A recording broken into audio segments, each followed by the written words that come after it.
భూమి లేకున్నా వేల పట్టాలు ఎట్లా ఇస్తారు? ఎవరమ్మ జాగిరి? ఇవాళ బ్యాంకులలో పెట్టి కొల్లగొట్టిన బ్యాంకు రూపాయలు కొల్లగొట్టిన అక్రమార్కులు ఎవరి సొమ్ముకు ఎవరు నోసి పుట్టిండు? ఇగో గిసవంటి తతంగం. ఇది ఎప్పుడో ఆనాడు పెద్ద మనిషి కేసీరావయ్య ఆయాం. ఇగో ఇప్పుడు ఈ భూభాగోతాలన్నీ బయటకు వస్తున్నాయి.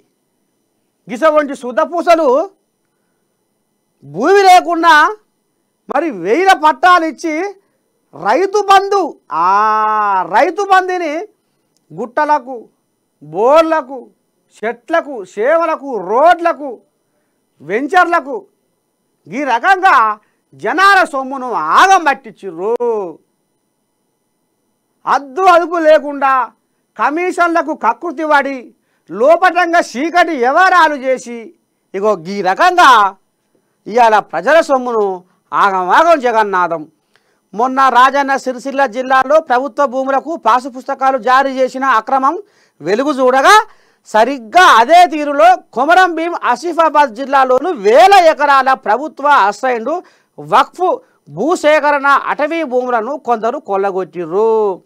ఇక ప్రభుత్వ భూ పంపిణీ కానీ వారసత్వ బదిలీగా కానీ ఎంజాయ్మెంటు సర్వేతో కానీ కొత్తగా హక్కులు జారీ చేస్తారు. కానీ భూమి లేకున్నా 1000 ఎకరాలకు కొత్త పట్టాలు జారీ కావడం ఇప్పుడు చర్చనీయాంశమైంది కాదా? మరి వాటిని అడ్డు పెట్టుకొని రూపాయలు కోట్లలో రైతు బంధుగా చేసిన తీరుపై సోషల్ మీడియా సంఘపొర్లు ఇక నీ దండం పెడితే ఇసురారా.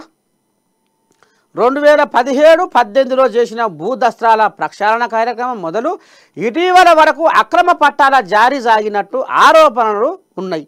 నాయకులు, దళారులు, రెవెన్యూ అధికారులు ఇగో సిబ్బంది చేతులు కలిపినట్టు తెలుస్తుంది. ఒక్కో పట్టా పాసు పుస్తకాన్ని లక్షల్లో వసూలు చేశారన్న ఆరోపణలు. ఏమన్నా లజ్జ, సిగ్గి, మానం, మర్యాద